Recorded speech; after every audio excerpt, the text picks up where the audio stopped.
Space, the final frontier. These are the voyages of the Starship Enterprise.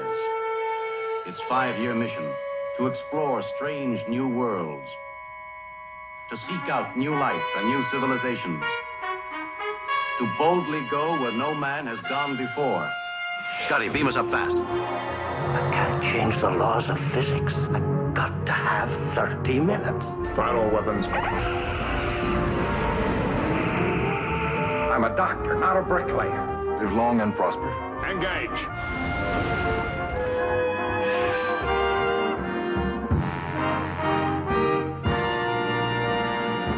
Fascinating. 40 years of being part of something excellent. Powerful nostalgia, potent memories. Amazingly important time in my life. I don't know where sci-fi would have been if it hadn't been for Gene Roddenberry and Star Trek. Very smart man, wasn't he? Something about Gene Roddenberry's vision connected with an audience. He wanted to say something through the stories, and you know, a lot of popular entertainment doesn't even bother with that. There are no programs that have been on for 40 years. It was an exciting breakthrough opportunity. We were ordinary people in extraordinary situations, going where no man or woman had gone before. Hello, I'm Leonard Nimoy. On September 8th, 1966, the world got its first glimpse of the future. And now, 4 decades later, Star Trek continues to prosper, and its legacy is one of hope and perseverance. 5 television series, 10 motion pictures, and a universe full of memories. Star Trek has proved itself a viable piece of the human landscape. Here in this warehouse lies a storied history. It took a crew of hundreds of dedicated people to produce the various series over the years, and here, in this vast space, lie many of the objects which played an intricate role in that history. So it seems only appropriate that now, on this 40th anniversary, we let the most loyal fans in the history of television have an opportunity to own a piece of the future. Recently, Paramount Pictures teamed up with Christie's Auction House.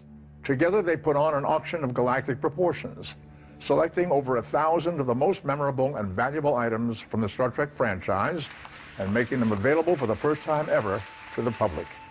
An adventure in itself. How did this happen? Why did it happen? And what were the results? Over the next 2 hours, we answer all these questions and give you some insight into the Star Trek universe as told by the very people who experienced it firsthand. Alert status. We're being scanned, Captain. A deep probe, incredibly swift.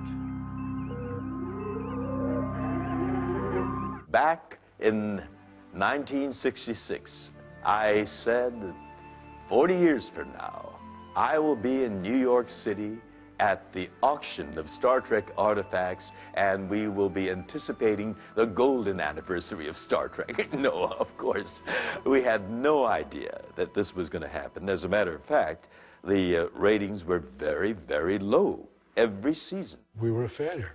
We hadn't been successful in attracting an audience. I wish we had had more time because there were so many stories and development of characters that Gene wanted to do. You know, we were a canceled series. You know, gone, over, finished.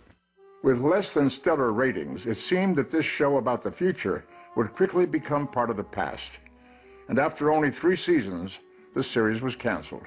Star Trek was dormant for a number of years, and then finally got, as we called it, stripped, where it was on in reruns 5 nights a week, early enough for the kids to see it. Captain, we are being watched. Are you sure? Intuition?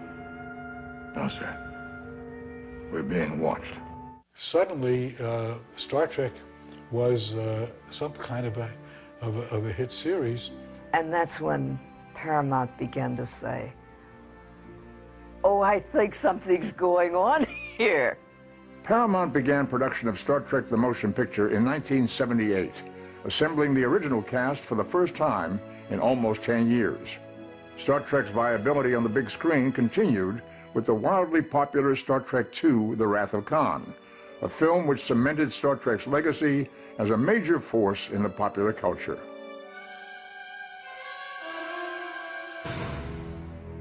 Star Trek's success continued with the production of Star Trek 3 and 4, and finally closed out the decade of the 1980s with the release of Star Trek V, The Final Frontier. In 1991, Star Trek VI, The Undiscovered Country, would mark the end of an era as the original cast set one last adventure in the galaxy. And I thought, if they're going out, and this is going to be, they're going to stop this, this would be the one to stop it, and blessedly it was. And then the Next Gen had been sold, and as we were doing the last Star Trek VI, we were across the way. Their trailers were over there, our trailers were here, and then we got to meet and greet everyone.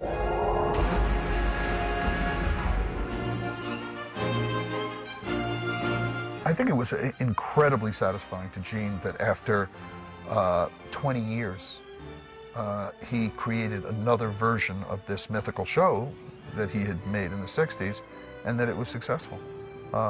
There were a lot of naysayers. There were a lot of people who said, this isn't going to work. It's not, you're not doing Kirk and Spock again. How dare you? I was asked in the first year, how does it feel to be stepping into the shoes of Captain Kirk? And I had the presence of mind to say, excuse me, but Captain Kirk is still filling his shoes very, very adequately, as indeed Bill was. They were shooting a movie when we were starting ours. These guys were the originators of all of this, and what, in 3 seasons, what Bill achieved, what he established with that character, I think, towers over everything else. Just remember that I said that, Bill. The next time we decide who's paying for dinner. When we first started on the show, we, meaning the actors in the show and Paramount, who produced the show, weren't sure of how an audience was going to, whether they were interested in embracing another version of Star Trek. This is just another page in history, isn't it? When we started hearing the buzz about another Star Trek series called Star Trek: The Next Generation, we were a little miffed because we thought we personified Star Trek. And Jimmy Doohan was particularly incensed by that. You know, he said, you know, we are Star Trek. Our chemistry, our personalities, our character is what makes Star Trek what it is. The Next Generation is doomed to failure. He said, I'm not going to watch it at all. What do you make of it? I'm not quite sure. Looking back now, because the show was so successful eventually, we kind of forget about the first season, and that people were not happy that we were on the air. And they were reluctant, I think, to let another enterprise in the galaxy. And eventually, they embraced the idea of Captain Picard, and they embraced the idea that there were other officers in Starfleet, and we stayed on for 7 years and made 4 movies. Next year would be our 20th anniversary of walking on that bridge for the first time, yes. As you know, we could outrun the Klingon vessels, but we must protect the Enterprise C until she enters the temporal rift. And we must succeed. Let's make sure history never forgets the name Enterprise. Picard out. With the success of The Next Generation and Star Trek's continued popularity, Paramount launched its next series in the Star Trek franchise when Deep Space Nine premiered in 1993, led by the commanding and dynamic Avery Brooks as Captain Benjamin Sisko. Soon, a 4th installment followed, as actress Kate Mulgrew broke the mold playing Catherine Janeway, Star Trek's first female captain in the series Star Trek Voyager. With Enterprise, the series' 5th installment, the show's creators took Star Trek to the past, as Captain Jonathan Archer, played by sci-fi favorite Scott Bakula, and a whole new Enterprise crew found adventure in the galaxy 150 years before the days of Kirk and Spock.